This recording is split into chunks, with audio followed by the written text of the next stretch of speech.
The future sound systems in Jamaica, and that's a fantastic question. What is the future sound system in Jamaica? Because there's a favorite statement of mine. As I've gotten older, I realize that common sense is not common. And for example, I come here at 3-4 o'clock in the mornings when you're supposed to have a night nurse thing that you lock up at 2 o'clock. I hear a guy on a microphone. It's a sound system DJ who has no sense. If you don't look at them clock and realize it's 2-3 o'clock in the morning, you can't be on the mic because the mic carries. The mic carries more than everything, and the effects. That is what really gets people mad. If you're playing good music, I play in places where I play it, and 3-4 o'clock in the morning, 5 o'clock, people call and say, "Who play the music? We want to work better, but every record they put on, we just singing the record and so on." So I'm nothing this. But what I think the law should do, that after say 1 o'clock, 2 o'clock, you can only use the mic for announcements like if a car want to move or somebody sick or something, but the DJ get them out of the scene because most of them don't have any sense. Them just chatting crap. Who wear this clothes? Who did this? Who did that? Crap.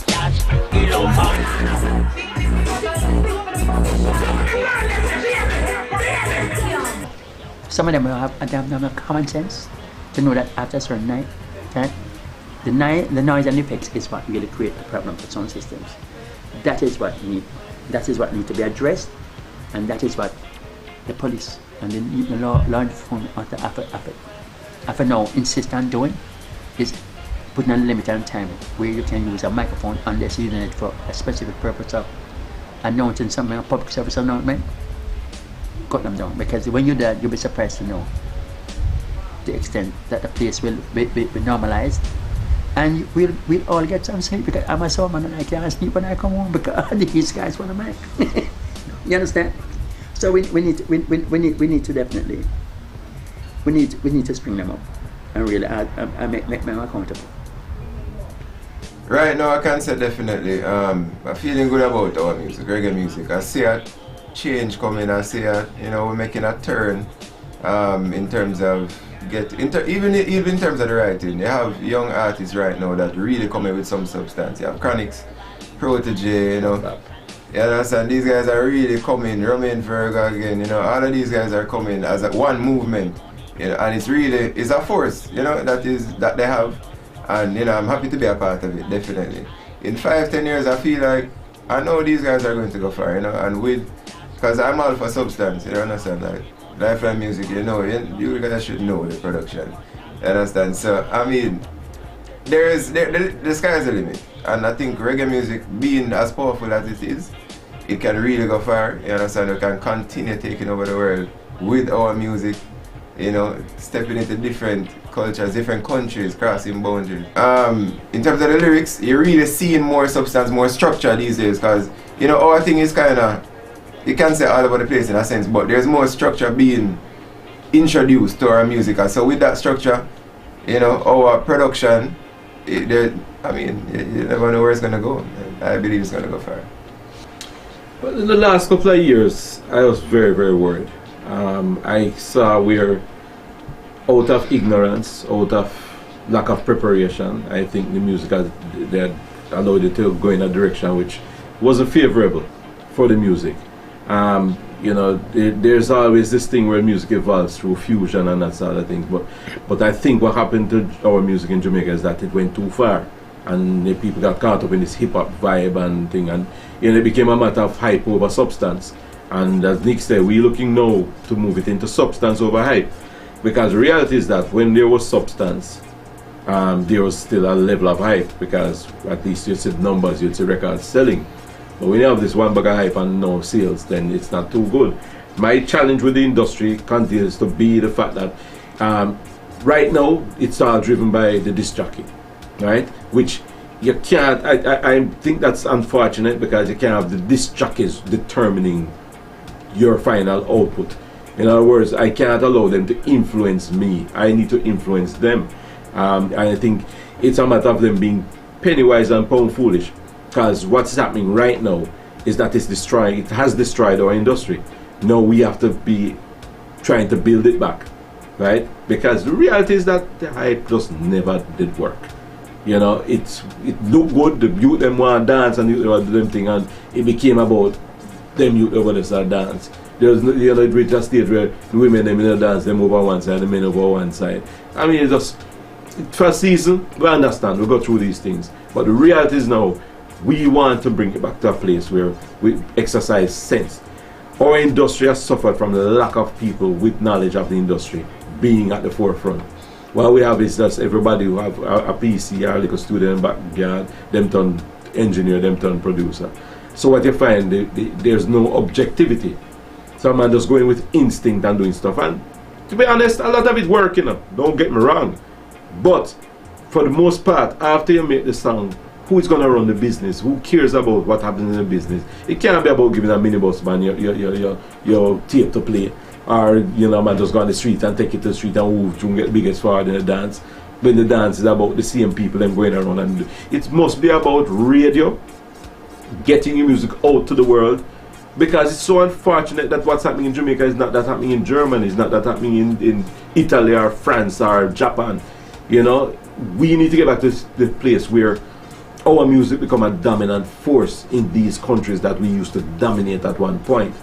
So I'm calling upon our disc jockeys especially to start play some music that they know the music when the music them right, you know. Don't be influenced just by hype and possibly money. Let's get real, man. Let's save the industry. Make we all deliberately decide, listen, we need to play a role in this, in sustaining what many of us fought to achieve. I mean, Bob Marley would have turned in the grave now if him see, I mean, hear what was going on. Yeah? The songs Bob sing, I mean, rebellious, saying things that, you know, people wouldn't want to hear at the time, but it had a sense of value. There was something about it that could touch a nation. What we're doing nowadays, can't touch nobody. I'm looking into the future. So, as Niko said, there are people like Chronic, some new artists coming up. There are a lot of bands rising up right now, which is good for the industry. You know, things that can cause the industry to be sustained. Sensible songs. When Jimmy Cliff wrote a song over 30, 40 years ago, and it's still relevant today, that makes sense. I mean, most of some of these artists, some songs that they do today they have no relevance to society or anybody. Problem, first of all, I would like to say there's a problem with the Jamaican music industry is that it has not evolved at the pace of other territories around the world like Europe or Asia or America, where they have a proper payment structure, collection agencies, performing rights agencies, all these places to collect and do your work. So I feel Jamaica is really lacking in that particular area. I'm not going to call any names, you know what I'm saying, in any respect, but the thing needs to be on a bigger level for the level of our music. The level at which our music is at, we'd expect the money to be coming in and being governed or collected in a better way, a more professional way. But, you know, what has changed, you know, is really just the kinds of music, you know, because the funny thing, when I travel around the world, especially like you go to like Europe, you talk to European people, they ask you why we still don't do ska and mento, you know, and old roots, rock steady, dub music. They expect us to still be doing that. You know, we just need to stop shutting our music away like some old people in our old people home. You know, we need to continue doing more mento and rock steady and these old genres, because like I say, you see the Jolly Boys just went all over the world and mento. You know what I mean? So it shows that these things are still viable, people still love it. So me as a Jamaican producer, I don't limit myself. I just made a mental song the other day. You know what I mean? It's all about changing everything and creating vibes to keep it current. You know, because reggae music is an old thing, but we're making it current again, we're making it cool again. We are paid our dues in a maximum way. to reach where we reached, and to be who we are. And it's not that bad now. There are still, there are much more choices now. If you don't want to go in that era, you can go other places where it's hard, unlikely that you'll go up on that type of thing. But in those days, you didn't have that mix, because sound systems like the first time we played in Glass Book, they had to have a hell of a meeting. As a matter of fact, the then president of the music was right, what is Glass Book coming to? A sound system is going to play in Glass Book. How could that be allowed? You know, there were definitely social passes that were huge against the sound system. We changed them by going in and bringing a crowd that there was no war, there was no fight. And today is one thing you're guaranteed, that when you see this Merritone, you can carry your grandmother, you can carry your little baby, 2 years old, 1 month old, which happens when we do every year. We do a family day in Connecticut, the second week of Connecticut. You see from the baby who is just born to 90, 100 years coming off the bus to come to a Merritone session, because they know one thing is guaranteed at a Merritone session: it's peace all day, no war, no fight, nothing like that. That's something that we have been managed with. I don't ask me how we do it or not, but people know that when you want to get away from that, you go up to Merritone.